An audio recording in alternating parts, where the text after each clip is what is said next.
Stota Dasita Sri Srimad. His Divine Grace A.C. Bhaktivedanta Swami Srila Prabhupada Ki. Jai Om Vishnupad Paramahamsa Parirajikacharya Stota Dasita Sri Srimad. His Divine Grace Bhakti Siddhanta Saraswati Goswami Maharaj Prabhupada Ki. Ananta Koti Vaishnav Vrinda Ki. Namacharya Srila Haridas Thakur Ki.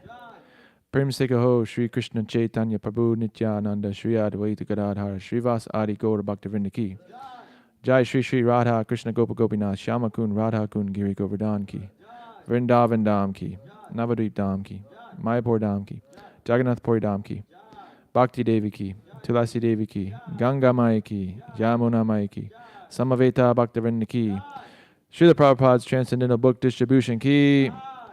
Gaur Premanande, Hari Hari Bol, all glories to the assembled devotees, Hare Krishna, all glories to the assembled devotees, all glories to the assembled devotees, all glories to Sri Guru and Sri Gauranga, all glories to Srila Prabhupada.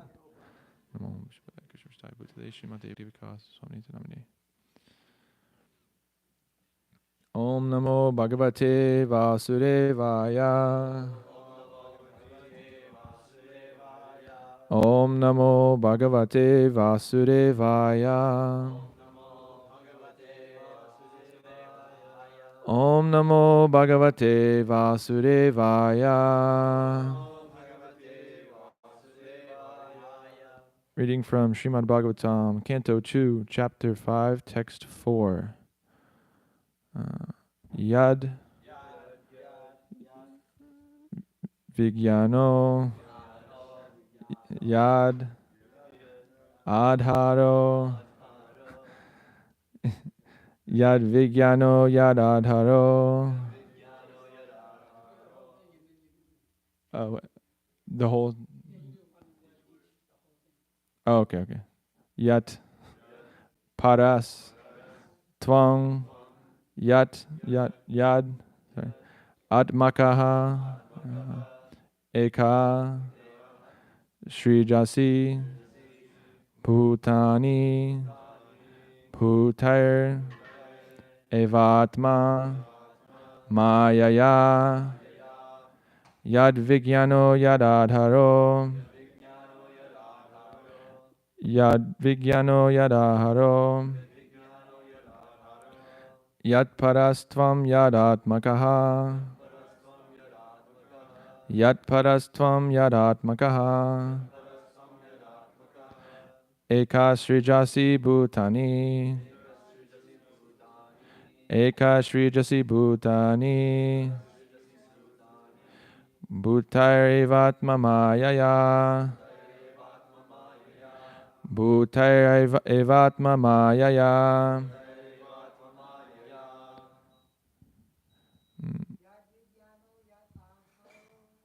Vigyano Yadadharo Yat Parastvam Yadatmakaha Eka Srijasi Bhutani Bhutairevatma Mayaya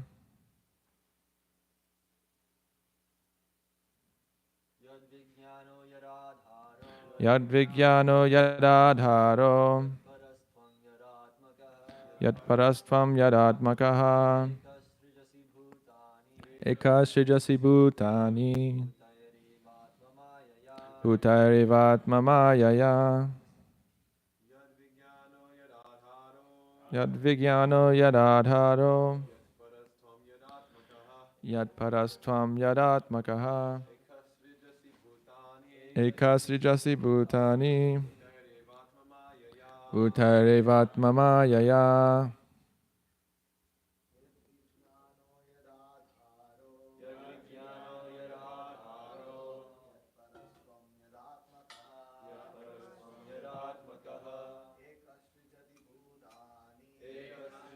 Bhutani Bhutairevatma Mayaya Yad Vigyano Yadadharo Yat Parastvam Yadatmakaha Eka Srijasi Bhutani Bhutairevatma Mayaya. Mataji's. Yad Vijnano Yadadharo Yad Parastvam Yadatmakaha Ekastrijasi Bhutani Bhutarevat Mamayaya Yad Vijnano Yadadharo Yad Parastvam Yadatmakaha Ekastrijasi Bhutani Bhutarevat Mamayaya Yat Vijnana, the source of knowledge. Yat Ad Haraha, under whose protection. Yat Paraha, under whose subordination. Tvam, you. Yat Atmakaha, in what capacity. Ekaha, alone. Srijasi, you are creating. Bhutani, the living entities. Bhutaihi, with the help of the material elements. Eva, certainly. Atma, self. Mayaya, by potency. Translation and purport by His Divine Grace A.C. Bhaktivedanta Swami Srila Prabhupada. My dear Father, what is the source of your knowledge? Under whose protection are you standing? And under whom are you working? What is your real position? Do you alone create all living entities with material elements by your personal energy? Purport. It was known to Sri Narada Muni that Lord Brahma attained creative energy by undergoing severe austerities. As such, he could understand that there was someone else superior to Brahmaji, who invested Brahma with the power of creation. Therefore, he asked all the above questions. Discoveries of progressive scientific achievements are therefore not independent. The scientist has to attain the knowledge of a thing already existing by means of the wonderful brain made by someone else. A scientist can work with the help of such an awarded brain, but it is not possible for the scientist to create his own or a similar brain. Therefore, no one is independent in the matter of any creation, nor is such creation automatic. Om Jnana-timirandasya Jnana-anjana Shalakaya Chakshur Unmilitam Yena Tasmai Shri Gurave Namaha Shri Chaitanya Manobishtam Stapitam Yena Bhutale Svayam Rupa Kadamayam Dadati Svapadantikam Vandeham Shri Guru Shri Yutaf Parakamalam Shri Gurun Vaishnavamscha Shri Rupam Sagarjatam Sahagana Raghunatam Vitam Tam Sajivam Sadvaitam Savadutam Parijana Sahitam Krishna Chaitanya Devam Shri Radha Krishna Padan Sahagana Lalita Shivasha Kanvitamscha Hey Krishna Karuna Sindho Dinabandho Jagatpate Gopesha Gopika Kanta Radha Kanta Namostate Tapta Kanchana Gaurangi Radhe Vrindavaneshwari Vishabhanu Sute Devi Pranamami Hari Priye Vancha Kalpadrubhyascha Kripasandubhya Evacha Patitanam Pavanebhyo Vaishnavebhyo Namo Namaha Jai Shri Krishna Chaitanya Prabhu Nityananda Shri Advaita Gadadhar Srivasadi Gaur Bhaktivinoda Hare Krishna Krishna Krishna Hare Hare Hare Rama Rama Rama Hare Hare Yad Vijnano Yadadharo Yad Parastvam Yadatmakaha Ekas Srijasi Bhutani Bhutar Evatmamayaya. My dear Father, what is the source of your knowledge? Under whose protection are you standing? And under whom are you working? What is your real position? Do you alone create all entities with material elements by your personal energy? So, in this verse, we've been hearing for the past few days Narada Muni speaking to his father, Lord Brahma, and inquiring from him different questions. In this particular verse, he's pointing out, that he recognized that Lord Brahma attained his energy by undergoing these severe austerities. He wasn't born with it. He wasn't just created with that. So, in that case, he knew that someone else must have invested him with that power, because the Supreme has no need of performing any austerities. He is full and complete and perfect as he is. So he intelligently inquired in this way. And, as jivas, created living entities, we're all required to perform any austerity, tapasya, to make any kind of advancement and acquire this realized knowledge, vijnana, that he's talking about here. So, let's see. This is also going to be re-emphasized later in verse 7 of this chapter. Let's see what this is.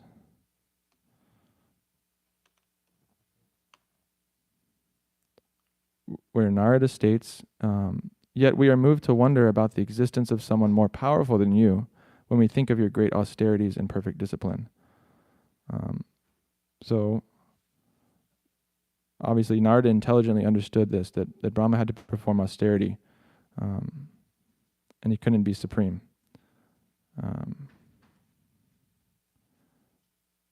So, as we know, of course, Lord Brahma happens to describe the answer to Narada's question also in Brahma Samhita verse 1, Ishvara Parama Krishnaha Satchidananda Vigraha Anadir Adir Govinda Sarvakarna Karanam.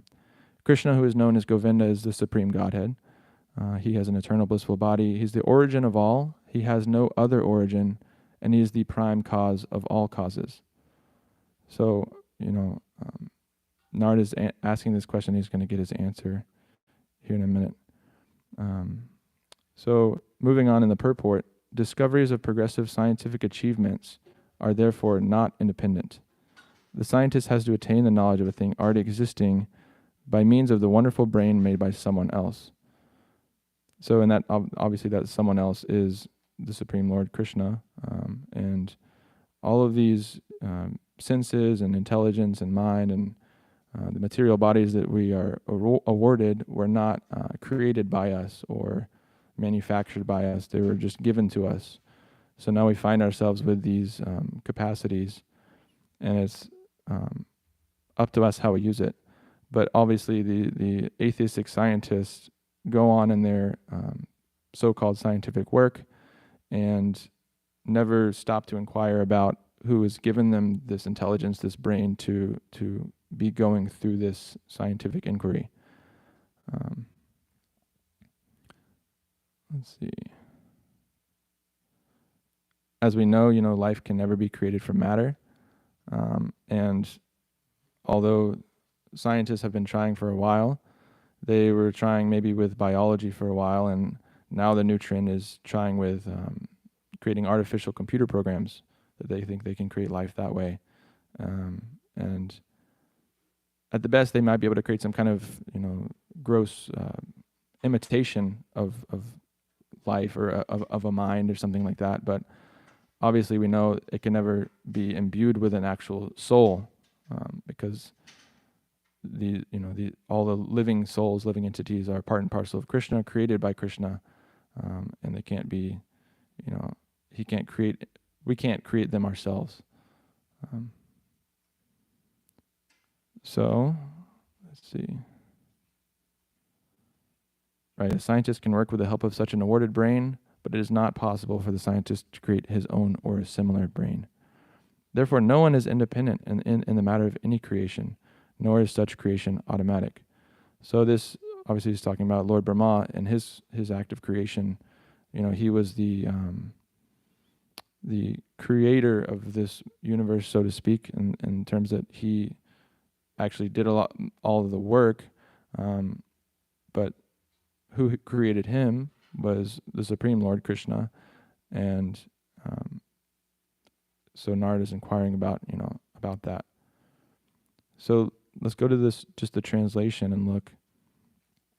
This word vijnana, full knowledge, it's opposed to just jnana, which is knowledge. Vijnana is realized knowledge, practical knowledge, and Bhagavad Gita, verse 7 or chapter 7, verse 2.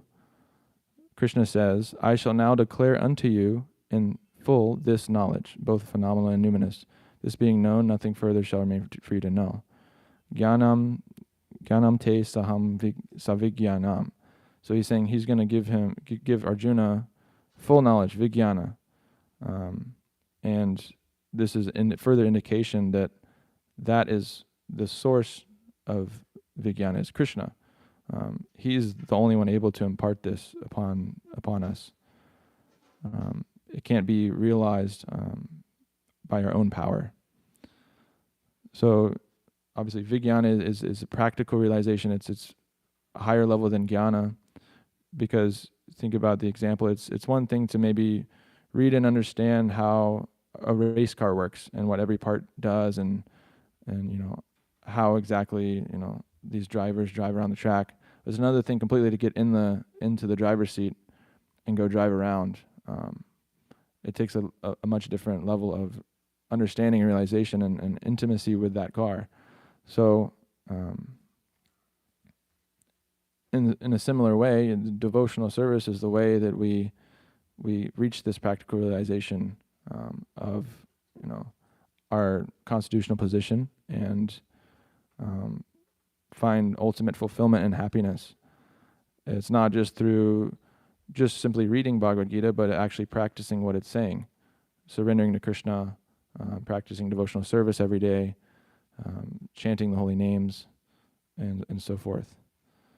So moving on in the translation, the next word is yad adhara, under whose protection.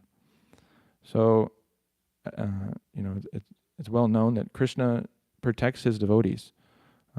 One interesting example I was hearing the other day was Bhakti Vikas Maharaj was saying in a video that talking about all glories to Bhishma Dev, and he was specifically talking about during the Battle of Kurukshetra, when Bhishma Dev vowed that he was going to kill all the Pandavas the next day, it was when Bhishma Dev was about to kill Arjuna, actually, and Krishna broke his vow to not fight in the fight, and picked up the chariot wheel and was going to go kill Bhishma, and so he broke that one vow, but he never broke his vow to protect his devotees. That's the important point, is he will always protect his devotees under any circumstance. And he also, there's the example of he protected the Pandavas by going and asking for the arrows that were meant to kill them, and he got those, so he saved them in that way. We can also look at Bhagavad Gita chapter 9, text 13. So Mahatmanas tu mam partha daivim prakritim ashritaha bhajanti an nanyamanaso gyanatva bhutadim avyayam. O son of Pratha, those who are not deluded, the great souls, are under the protection of the divine nature. They are fully engaged in devotional service because they know me as the Supreme Personality of Godhead, original and inexhaustible. See, so it says they're under the protection of the divine nature. Whenever we are engaged in Krishna's service and in a pure way, Krishna will protect us under any circumstance. Also, we can look at, say, Bhagavad Gita 18:56. Sarva karmani api sada kurvano mad vyapashrayaha mat prasadad avanoti shashvatam padam avyayam. Though engaged in all kinds of activities, my pure devotee, under my protection, reaches the eternal and imperishable abode by my grace. So Krishna keeps emphasizing this, under my protection. And in this verse, the word mad vyapashrayaha means under the protection of the Supreme Lord.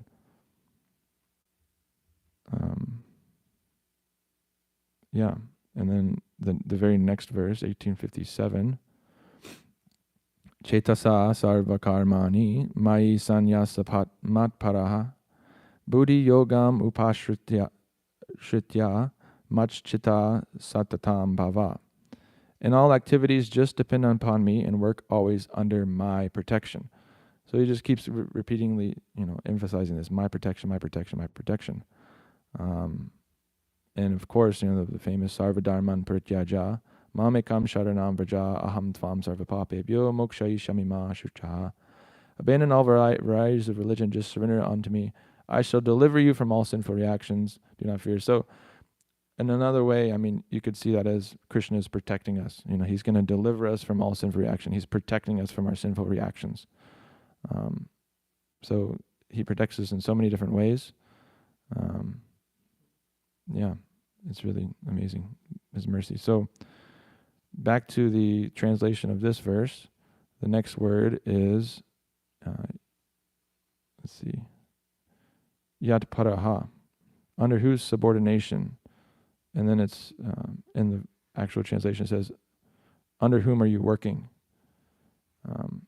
So this is illustrating, our constitutional position to be a subordinate to Krishna. Although we try to be the lords and the controllers of material nature, our true position is to be working as a subordinate to Krishna.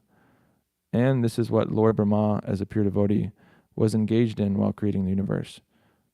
He was under the direction of Krishna he was creating. He wasn't just doing it of his own whims. And it took him performing these austerities in order to actually see Krishna and meet him and be able to then move on and get that creative potency to create the universe from there. Next it says, what is your real position? So what is that? Let's see.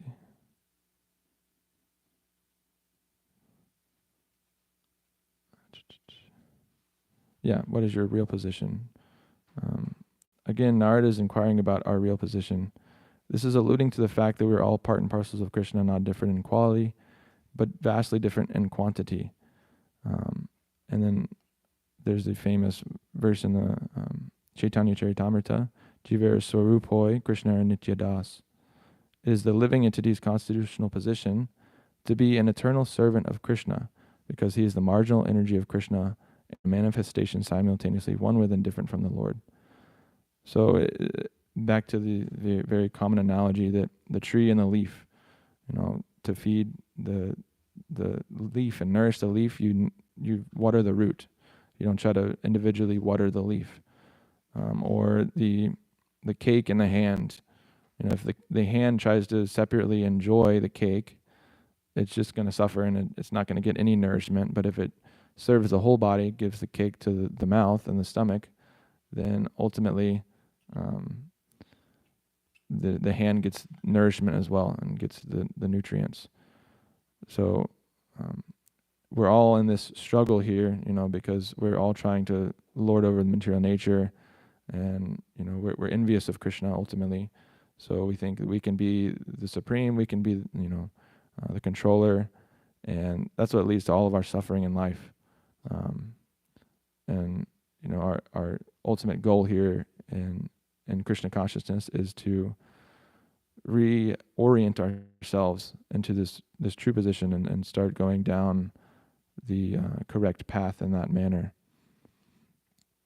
Let's see. So then next he says, do you alone create all entities with material elements by your personal energy? So this is also a common theme in this whole section of inquiry. Narada is praising Brahma, but is also wondering why he would be performing these austerities if he's truly the supreme. We can go back, let me see, in the same section here. And he's kind of going between, the very previous verse. My dear Father, all this is known to you scientifically because whatever was created in the past, whatever is being created in the future, whatever is being created at present, as well as everything within this universe is within your grip, just like a walnut. And then very one after this one, 2.5.5, as the spider very easily creates the network of its cobweb and manifests its power of creation without being defeated by others, so also you yourself, by employment of your self-sufficient energy, create without any other's help. So I found this interesting, and I'm kind of curious to know more about it, but employment of your self-sufficient energy. So it's almost as if Narada Muni is kind of going between being curious of, who is supreme, because it seems like there's someone supreme due to Brahma performing austerity, but also seeing, Lord Brahma as supreme himself. And so he's kind of teetering between these two, trying to understand exactly the nature of who is supreme. And then the very next one, whatever we can understand by the nomenclature, characteristics, and feature of a particular thing, superior, inferior, or equal, eternal or temporary, is not created from any source other than that of your lordship, thou so great. So this kind of goes on and on. And ultimately, we know here that everything we create is only because of what has been given to us by the Lord. Like I said earlier, our mind, our senses, our bodies, which family we've been born into, and even getting the association of devotees, it's all given to us by the mercy of the Lord. So ultimately, and like it says in the purport, the scientists aren't creating independently. We're not creating independently. All of the books that we're distributing and all the great things that we're doing here, it's all by the mercy of the Lord. And we're not actually, we don't actually have any of that potency on our own. Let's see. So I also was thinking of what Mahotsa Prabhu said the other day when he called in about Henry Ford and the engineer. It may seem like, in this case, like Lord Brahma is doing all the heavy lifting and he's doing all the work to create the universe. So it seems like he's supreme, but ultimately he's working under the direction of Krishna, just like the engineer, in the Ford factory seems like he's coming up with this whole idea for the car on his own, and he knows the intricacies of it, and he's kind of doing the dirty work, so to speak. But ultimately he's just under the direction of someone above him, Henry Ford, who may not be as hands-on, but ultimately this whole process wouldn't be happening without his sanction and without his input. So kind of moving on a little bit more, I also wanted to just discuss how this whole verse itself it's a really great illustration, I think, of proper inquiry and like behavior of a devotee and a disciple. Narada is submissively inquiring to his spiritual master, Lord Brahma, and asking intelligent questions. He's trying to understand the nature of the Supreme, what is Supreme, who is Supreme, and he's just asking that, in a submissive way. And as we know through the parampara, this inquiring from the spiritual master, this is the way that we can understand Krishna. It's the only way. And by being in a bona fide disciplic succession, we ask the correct questions, and we learn from the previous acharyas, and this knowledge is unchanged since the very first, the head of our parampara, Lord Brahma. This is coming all the way down to us, by Krishna's mercy. So we have to submissively inquire and take that knowledge and apply it. Don't just let it be just theoretical knowledge, but actually apply this in devotional service. And that's when we can receive this vijnana, this realized knowledge, and actually realize our constitutional position in relation to Krishna, and find actually fulfillment and happiness in life. So I have a couple of other verses from the Bhagavad Gita, just kind of illustrating this disciplic succession and the importance of it. So Bhagavad Gita chapter 4, text 2, Evam parampara praptam imam rajarsayo viduhu sa kalenha mahata yogo nashta parantapa. This supreme science was received through the chain of disciplic succession, and the saintly kings understood it in that way. But in course of time, the succession was broken, and therefore the science, as it is, appears to be lost. So, and this is obviously where Krishna came and gave this knowledge to Arjuna in order to reestablish this disciplic succession. 5,000 years ago, it was detected by the Lord himself that the disciplic succession was broken, and therefore he declared that the purpose of the Gita appeared to be lost. And then Prabhupada is saying that, at the present moment, there's so many editions of the Gita, but almost all of them are not according to authorized disciplic succession. There are innumerable interpretations rendered by different mundane scholars, but almost all of them do not accept the Supreme Personality of Godhead, Krishna. This spirit is demonic because demons do not believe in God, but simply enjoy the property of the Supreme. Since there is a great need of an edition of the Gita in English as it is received by the Parampara, an attempt is made herewith to fulfill this great want. So, we're very lucky because if it weren't for Prabhupada, we wouldn't have any access to this knowledge. This is a very rare thing to find a bona fide parampara, a bona fide guru, and take shelter of him and take initiation from him and learn this shastra from him. Otherwise, I remember before I was here, there's so much just nonsense out there.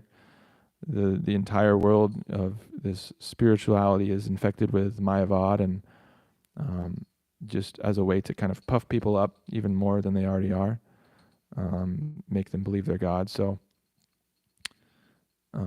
finding this and actually having an affinity for it, being attracted to Prabhupada's teachings and trying to stick to the original teachings is really a blessing that we're in that this situation, because we see even in our movement there's so much dismissal of Prabhupada's teachings and kind of cherry picking what they like from his teachings and discarding other things as outdated, whereas we know that this teaching is unchanging over time. It's been the same ever since this conversation, even with Lord Brahman, Narada Muni.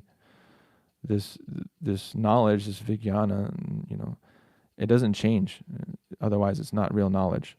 It's unchanging since time immemorial, and it's only through actually establishing ourselves in this chain of disciplic succession and clinging on to that, submitting to that we can actually find the true knowledge and real knowledge and eternal knowledge. And I really liked what Matsya Prabhu, I believe, was saying a couple of weeks ago about this is the ultimate technology, all this technology that scientists are coming up with, computer scientists and so forth. And it seems very exciting, and, this computer is like so nice and you can do so many great things with it, but it's all very temporary and it'll all be outdated in a few years. So what seems very wonderful now will seem like, old and stale after a while. Whereas this, I can't remember exactly what this reference is, but I guess it's Bhagavatam, where the nectarian fruit of the Bhagavatam is Shukadev Goswami's passing it down, and each time it gets passed down, it gets sweeter, right? So we're very lucky to be in this position.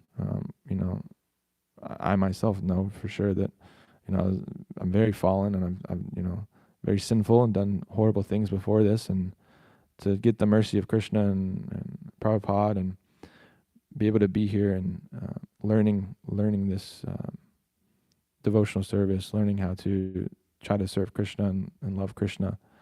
We're very lucky. So let's see, I have a couple other verses to look at. Bhagavad Gita, chapter 4, text 34.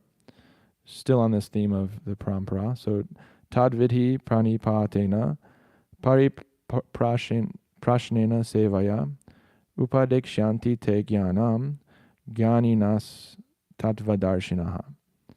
Just try to learn the truth by approaching a spiritual master. Inquire from him submissively and render service unto him. The self-realized souls can impart knowledge unto you because they have seen the truth. So, in this purport, I'll read a little bit.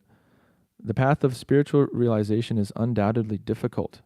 The Lord therefore advises us to approach a bona fide spiritual master in the line of disciplic succession from the Lord himself. No one can be a bona fide spiritual master without following this principle of disciplic succession.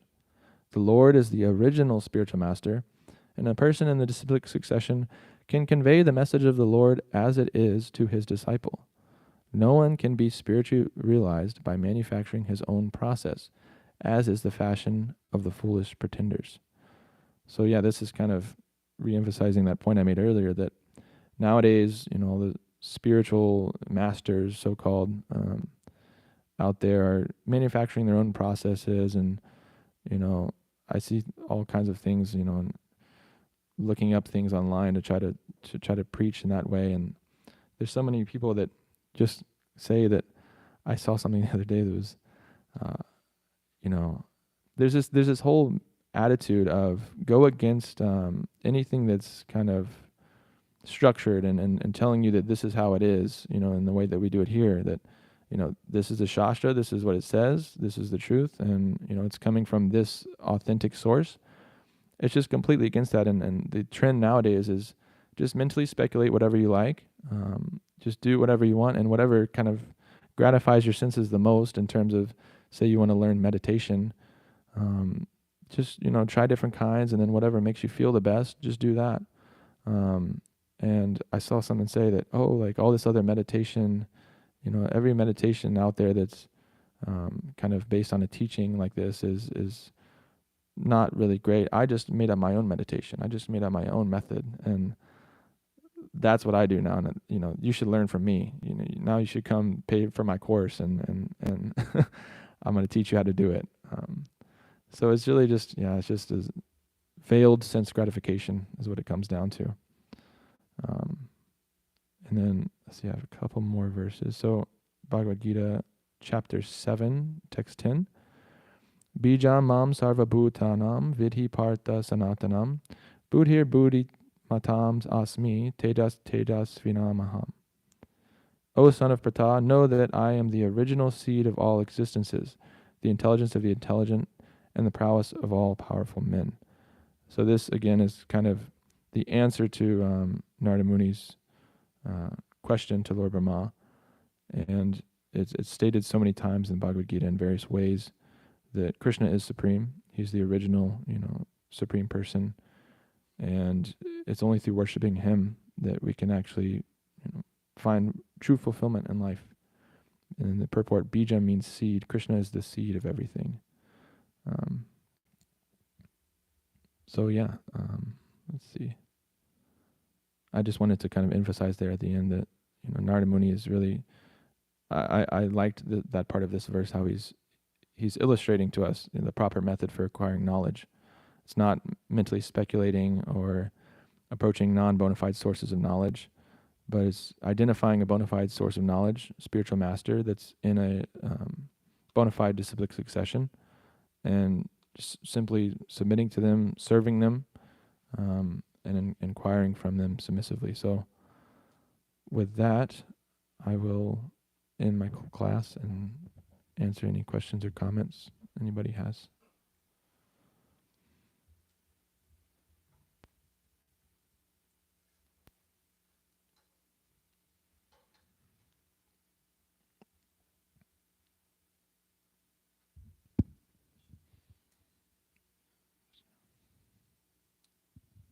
Hare Krishna. Hare Krishna.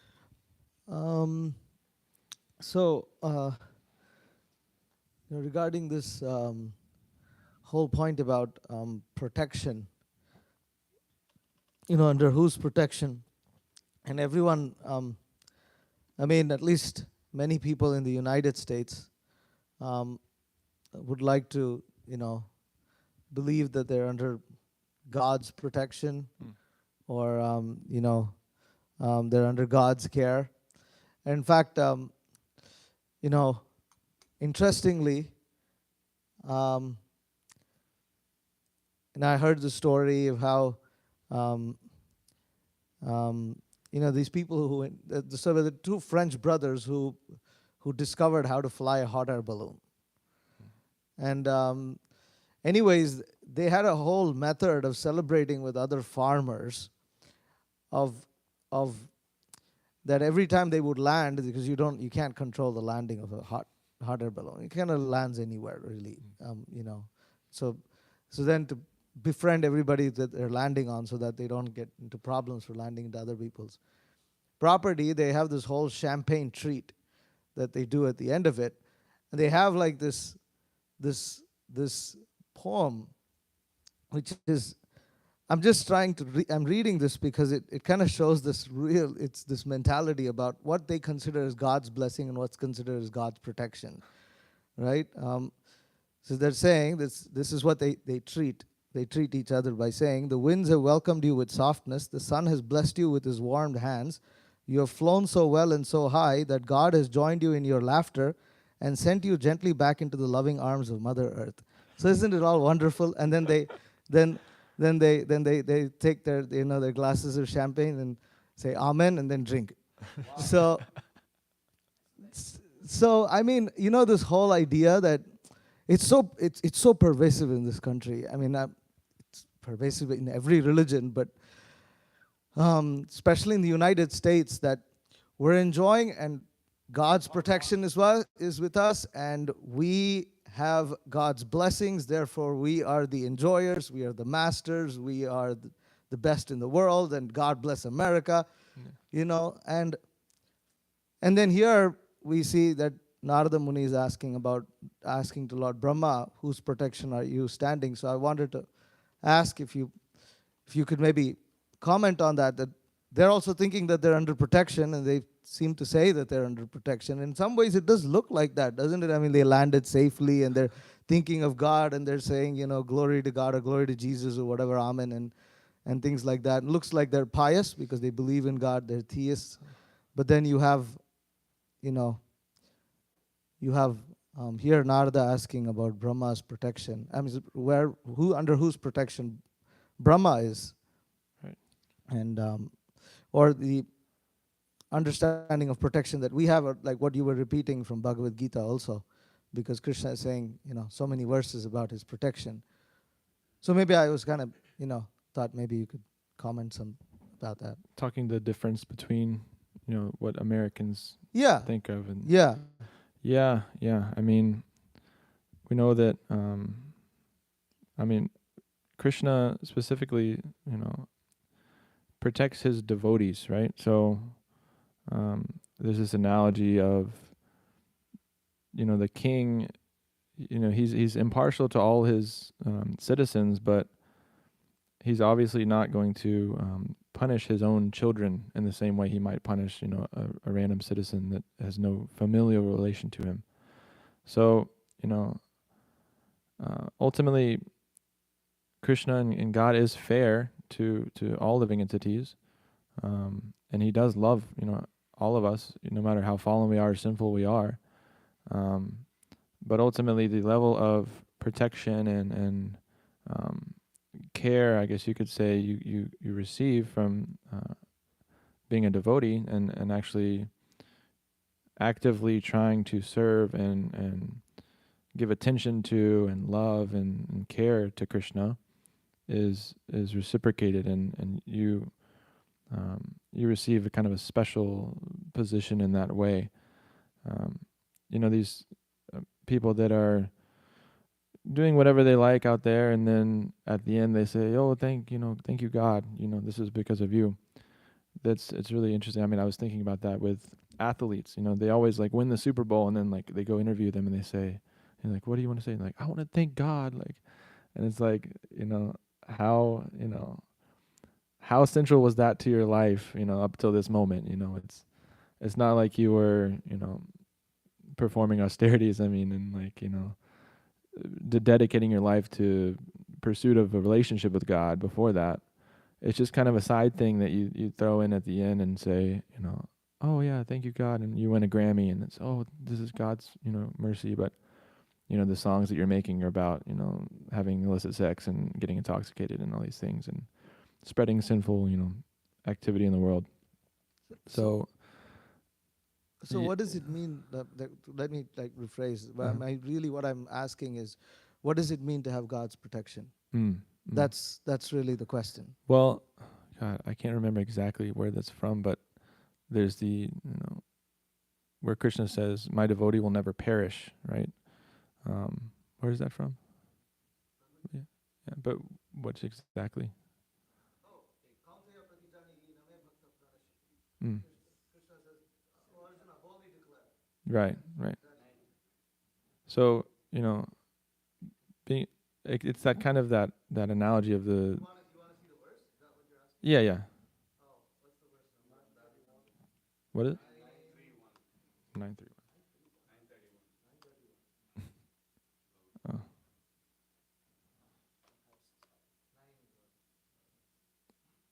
No, it's not 931.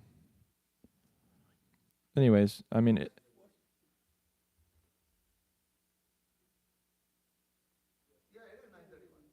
oh. Oh, yeah, my bad, my bad. Yeah, declare it boldly that my devotee never perishes. You know, he quickly becomes righteous and attains lasting peace. Um, so, you know, the protection that we get from Krishna is that, you know, we're assured that even if we don't achieve perfection in this life, you know, through this devotional process and through continuing in this way, we're going to get an ideal birth in the next life to continue in this process. Whereas, you know, the karmis and they're kind of just under the under the modes of material nature, and they're just going to be kind of thrown around to different births and with no kind of choice of where they go. Whereas we're going to be protected by Krishna, and he's going to, you know, like I said, like I said, the example of the Pandavas, Krishna personally came and protected them, and he got those arrows so that they couldn't be killed the next day. And then, you know, he was protecting Arjuna, and when he was, you know, he broke his vow. So he'll go to any length to protect his devotees. And he'll, you know, ensure that whatever, even if we don't get perfection in this life, we're going to be able to continue on in our service. And he'll kind of, yeah, always make sure of that. And he puts personal care into our advancement because, you know, because we've come to this path. So is that okay? Anybody else wants to comment on that answer? On that question?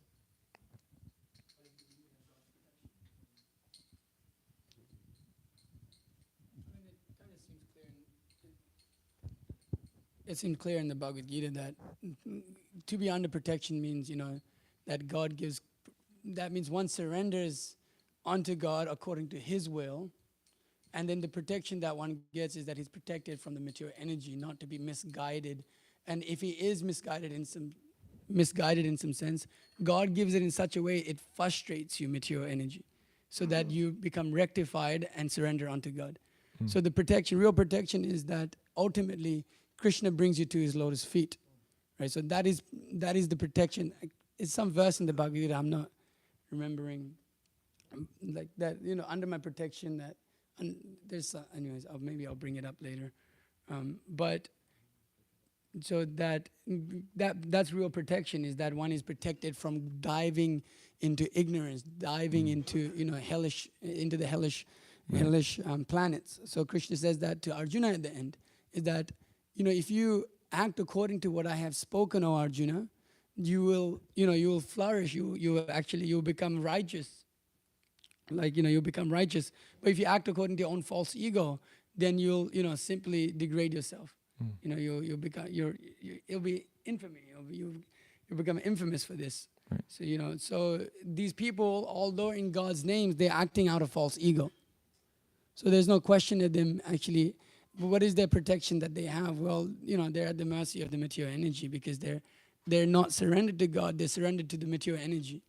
They're guided. They're forced by material energy to act like that. They're not acting under divine energy. Whereas devotees, they're acting under the protection of the divine energy. So we're not forced, like we see, we're practicing and surrendering. We're not forced to go out there and, you know, try to become some great materialist. Those devotees who are not practicing properly, you'll see that other thing. You'll see this, you were saying drink wine and things like that. I saw a thing yesterday, devotees sitting in Mayapur have glasses that look like wine glasses, grapes, and they're saying a bunch of things, and then they're cheersing and drinking. And it's like, there's actually there's no difference at one point, because the desire is there to have that enjoyment. So they won't get the same protection as those who are out on the streets belting it out for Krishna. And so then they'll say, oh, actually, you know, then they won't have real faith in Krishna. So it depends on the level of the surrender. As you surrender unto me, I shall reward you accordingly. So protection means protection from this material energy. We're protected. We're under that divine energy.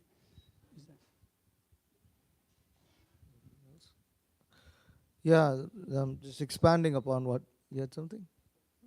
Okay, you have a question or on this? Okay, so expanding upon this, the point is that one who's under the protection of Krishna um, will be able to distinguish between that which is temporary happiness and that which is eternal happiness. He understands that protection means what? Protection means if you don't have protection, how do you feel?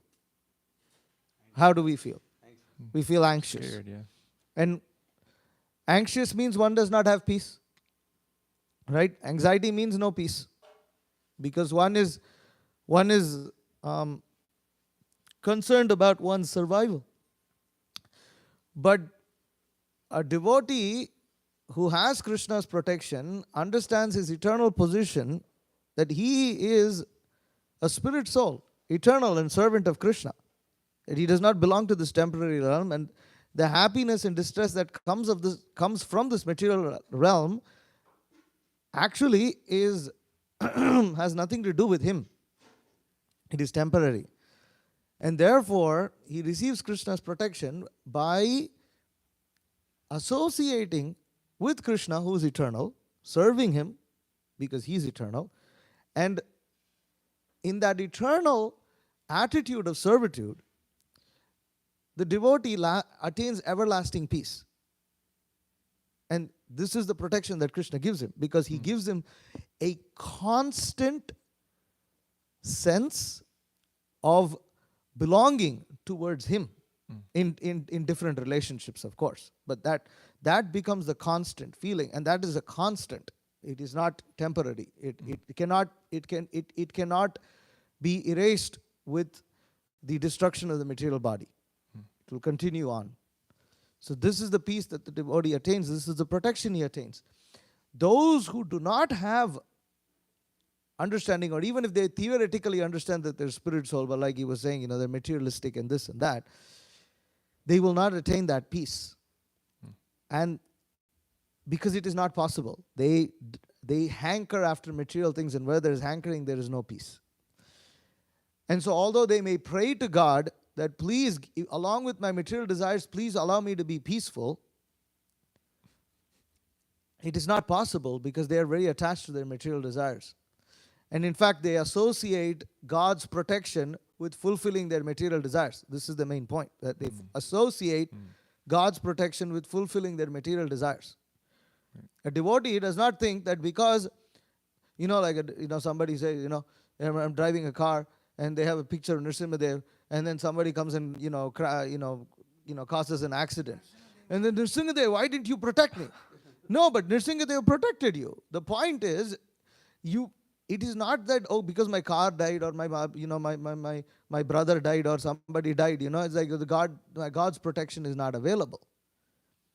So the difference is that Krishna, when he gives protection to a devotee, he helps them disassociate, as he was saying, from their identification with matter. They identify with him, not with matter anymore. That's how Chaitanya Mahaprabhu can say in the end, Asrishi vapadaratam pinashtumam, adarsanan marmahatam karotva. Whether you embrace me, whether you make me brokenhearted by not being present before me, you're always my worshipable Lord unconditionally. So this is the important point of trying to understand what is the difference, because people, this is, and you see, because of that, and they have no conception also. They think, we drink champagne, and this. What has this got to do with Jesus? And what has it got to do with Jesus' teaching? You're some degraded fellow. And you know where they got the idea of how to do the hot air balloon? I'm sorry, I learned all of this because I went on a hot air balloon. So, yeah. That's why I know so much about this unnecessarily. So, they learned about this when they were drinking in a pub, and the chimney wasn't working or whatever. And so the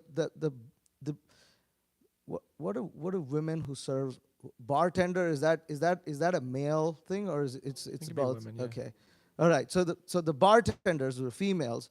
Their skirt was blowing, right? And they were looking at these lusty men, and that's how they got the idea of the hot air balloon. And then they give all glory to God. This has nothing to do with religion. Has nothing to do. Lusty fellows drinking and looking at women's legs, and anyways, but then they write this nice poem, and that's such a feel-good poem, isn't it? my It's so God. feel-good. Yeah. What is that? The sun is embracing you, and the earth is the wind is kissing you, and the earth is like, you go and God joined you in His laughter, and it's like, it's just nonsense. One thing also, you can see very clearly, Krishna says, Bhagavad Gita, chapter 2, text number 44, Bhogaishwarya prasaktanam taya prahita chedasam vyavasayatmika buddhi samado na vidhiyate. Samado, Prabhupada translated as controlled mind. But there's no question of attaining samadhi because they're too engrossed in their sense gratification.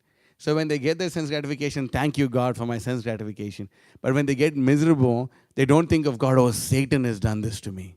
Satan is doing this to me. They do not think that God is doing this to me. Because if they think that God is doing this to me, that means there is more to my life than just gross sense gratification. There's more to my life than just thinking I'm this body. But they think, oh, Satan did this to me. Therefore, this is not God's doing, it's Satan's doing. Oh, it looks like Satan is winning the tug of war with God. At this point of moment in my life. Anyway, God is going to win soon. But they think sense gratification is God, and depriving someone of sense gratification is Satan. But actually, what does Jesus say? Blessed are the humble and meek, or something like this. For God is very reachable to them, something like this. Right? Anyone knows? Anyone? Okay. Yeah. Inherit the earth. Yeah. Yeah. What about that? What about that? What Jesus said? They don't even. They think I'm so humble right now, bro. But they're not. They're so bogus. They're so bogus people. Like, they come and they waste your time while you're distributing books. Useless people. But they don't realize that. When God actually takes away your suffering, Krishna actually says this in the Bhagavatam 10:88:8. He says, Yasyaham anugrahnami harishye tad dhanam shanaihi. That if I'm really favorable to someone, I take away their material possessions. That time a person will think, wow, this is actually the mercy of God on me. Krishna is so kind of removing this away. But karma is, if sense gratification take away, oh my God, it's Satan's doing, What did I do? Let me go and repent to God a little bit more so he can give me back my sense gratification.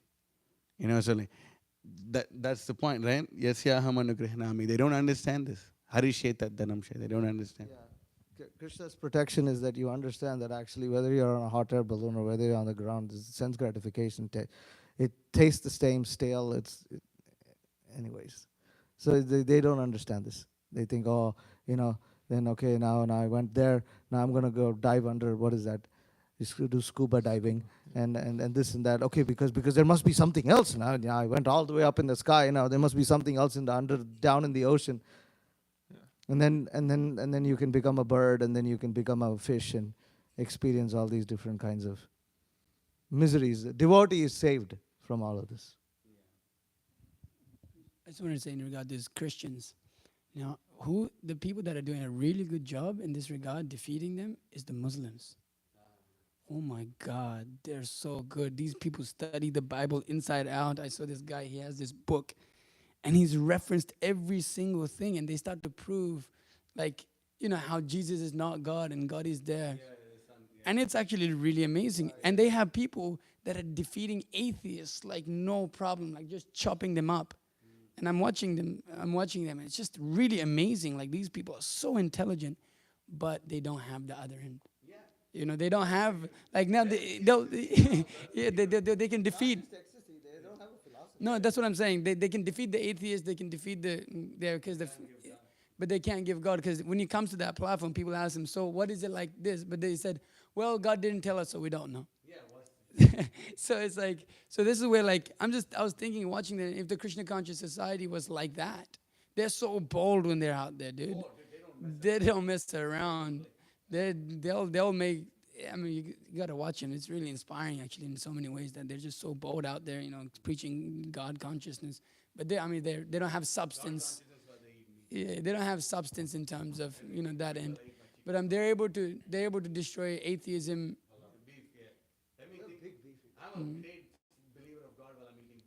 I'm just making the point that they're able to defeat a lot of these things, and they have people that have studied and then to go out there and actually challenge these people and establish something, which we don't have.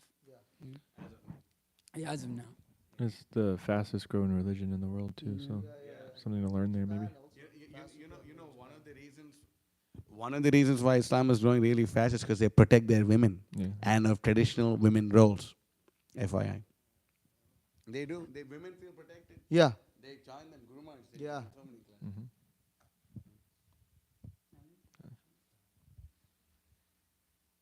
Anybody else? Mataji? What? Asek?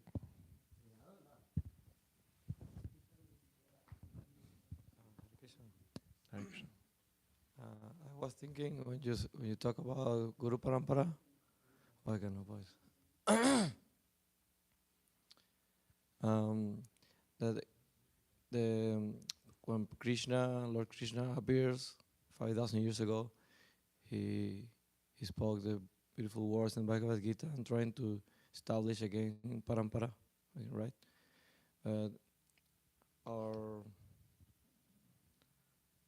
Our disciplic succession come from Krishna and Brahma, and then Vyasa, Narada, Vyasa, Madhvacharya, and all those acharyas. Why Krishna doesn't appear in the Parampara and Arjuna? I have no idea. Well, wasn't it, Brahma, then Narada, then Vyasadeva, and then Shukadev Goswami, right?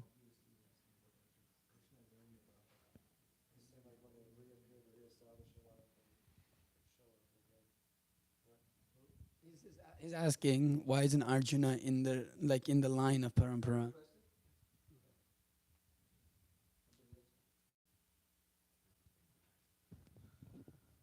I mean, it's simple.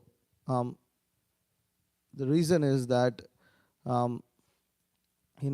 Arjuna was a disciple. All disciples do not, like, for instance, you have Bhakti Siddhanta Saraswati Thakur, we have Prabhupada. Other disciples of Bhakti Siddhanta Saraswati Thakur are also there.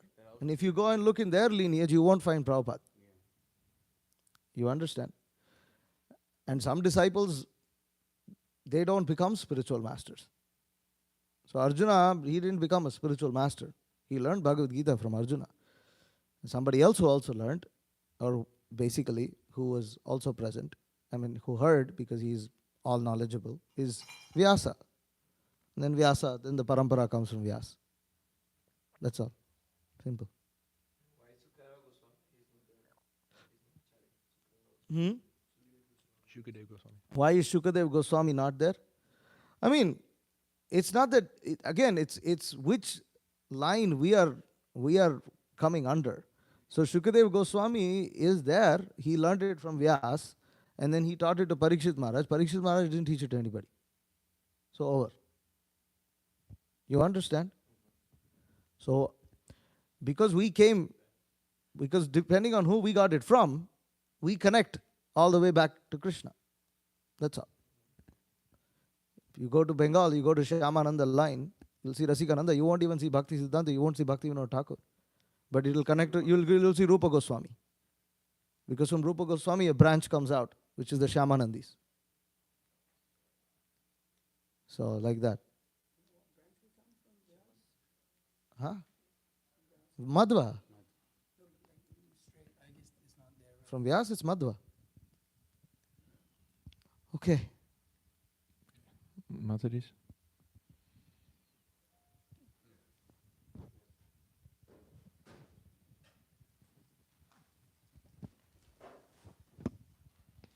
I just had a question on the topic of Krishna's protection of the devotees based off of the discussion that was had. Because Because it's easy to understand Krishna's protection when it comes to devotees and say like materialistic people, but when you're dealing with like devotees with devotees, you know, and other devotees who are causing harm, especially when we come in like the neophyte position, how can we understand Krishna's protection of the devotees in that way? Because if the protection is like Vishnu Chitta Prabhu was saying, you know, disassociating with our identification with the material body and understanding that we eternally belong to him, but a neophyte may not be on that position of really understanding or having established that feeling of belonging in relationship with Krishna, then I guess like one, how can we perceive Krishna's protection amongst both of his devotees, but then also how is it that, you know, said devotee who doesn't feel that belonging with Krishna can really, I guess, be established within that faith that they are being protected? Yeah, so I think you know, as a neophyte, when you come in, you might not have full pure faith, but you know, it's said that one of the requirements is this shraddha, you know, this faith, and that's kind of that's the price to pay for love of God. So, you know, as you develop that, Krishna, you know, gives mercy and rewards the devotee with more realization and more ability to surrender and more recognition of that protection and shows it practically. And like Vishnu Chitta Prabhu was saying, you know, ultimately we're being protected from falling to lower forms of life and hellish life and forgetting Krishna and, you know, in animal forms of life and so forth. So also you can practically see, you know, just being here, you know, the protection that's happening. We're in this very wonderful environment. You know, we're not having to go to some horrible job with, you know, a meat eater boss and or, you know, being subject to, you know, all kinds of terrible things out there. Even on book distribution, we can see so many times, you know, people might be angry or, you know, might be kind of seemingly like they could be violent even. We just had that experience the other day. And ultimately, we're always protected, you know. You know, I've had people say like really crazy things to me on books, but you know, ultimately you can feel that there's something there that's protecting you, and it's just kind of a realization that you have over time as you experience it more and more. You see that it's not something normal. It's not something that you would experience in karmi life. That there is this feeling of protection, and you can kind of practically realize it. You know, we have this nice prasadam here. We never have to worry about that. You know, when our next meal is going to come from. We have, you know, shelter, you know, this temple and ashrams. And so it's kind of just, you kind of over time realize that and see it more and more. And then you build that shraddha, that faith. And yeah, that kind of develops over time. I don't know if anybody else has more input on that. So the question basically was how a neophyte is protected more than. How does a neophyte realize? Like, I mean, basic, like what he said. So it's really it's simple. So Krishna actually protects all four kinds of people who approach him. Chaturvidha bhajante mam jana sukriti norjana artho jigyasu arthati jnani cha bharatarshaba. And then he says, what's that verse? Right after that. No. So he says that they're all glorious. Udara sarva evaite. So he says Udara sarva evaite. Krishna considers all of them to be broad-minded. So he's, you know, he's glorifying them. Udara sarva evaite. So Krishna is grateful to anybody who approaches him, even with material desires. And there's whole glorification where you know, Krishna, he's known as Varada, you know, Varada Rishabha. He's also known as Varada. He's known as the king. Varada Raja means one who fulfills one's desires. So for those who are very neophytes and those who approach him with these desires, many times Krishna reciprocates by actually fulfilling those desires. Like somebody who comes with him with distress, then he removes their distress. And then sometimes people who come with him with material desires, he fulfills their material desires. You know, and but the whole way in which Krishna acts is he tries to ultimately he tries to get them to have some faith in him. But once a devotee approaches him and then starts to develop some affection for Krishna, then Krishna gradually works on rooting out his material desires and ultimately bringing him to the platform of pure devotional service. So, how does a neophyte understand Krishna's protection? Well, Krishna gives it to him in a way that he recognizes it. You know, this is often our experience also. You know, we're not.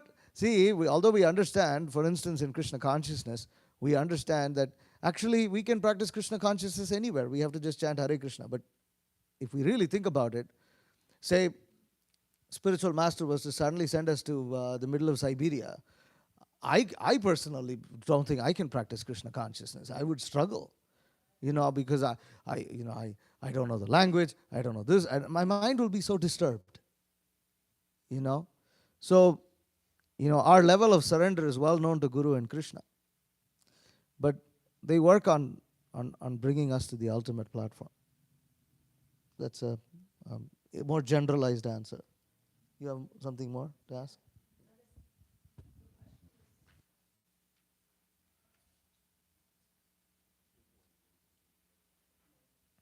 More in regards to understanding that protection when it's like amongst devotees, Yeah, like when it's like devotees are not necessary, like they're causing harm to one another.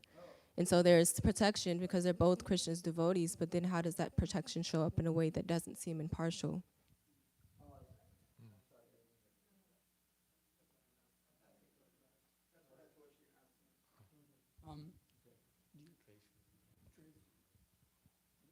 I don't know. Basically what at least from my experience, is authority. You have your authority that's there, that's a bona fide authority, and they deal with it. And so they're equipoised, they don't favor one person or the other, and they see the situation, and under that protection, then we take that advice, and that is protection of Krishna. That's what I've seen, at least when devotees have trouble amongst each other. The authority who is there, they're able to handle that in such a way that that goes away and there's friendship established again. So that's Krishna's protection also, that Krishna says, I am also the Acharya. So the Acharya, or the person who is in the ashram, who's taking care of that, he's representing the Guru, he's representing Krishna. So then he acts in that way to protect the devotees amongst them, like if they're, and which is going to be there, sometimes fights and whatnot. But so that's what I... Yeah, I mean, that's really where the bottom line is, that, because one thing also we should understand is nothing random happens to us either, right? We try to blame it on this person or that person, but actually it's all Krishna's arrangement. Even the difficulties we go through within devotional community, it's also Krishna's arrangement to purify us from our material desires. Now, of course, that doesn't. One should remain in association where the orders of the gurus and Krishna are followed.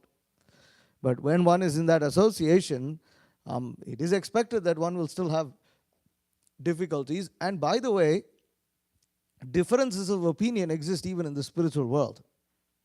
Right? It's not that everybody in the spiritual world is just like, oh yeah, I get along with, I agree with everything you say. No, it's not. In fact, if you just to give a perspective from an esoteric point of view, Krishna likes the differences of opinion also, because it creates variety. Otherwise, there is no variety. If everybody has the same opinion, where is the variety? So he creates that variety in the spiritual world, and that variety also happens by disagreement. There's different moods, and Krishna wants to enjoy all of that. So, but ultimately the point is what Chandanacharya Prabhu was making, is that if it's It's a bona fide authority, bona fide representative, and things are being followed. And, the motivation is not that, oh, yeah, I favor this person or that person, but motivation is that everybody should become benefited in Krishna consciousness. Everyone has to make advancement in Krishna consciousness. And then certain solutions are being proposed, which there's always going to be difference of opinion in different ways in which one, well, it could have been done like that, it could have been done like this and that, and there's no end to it.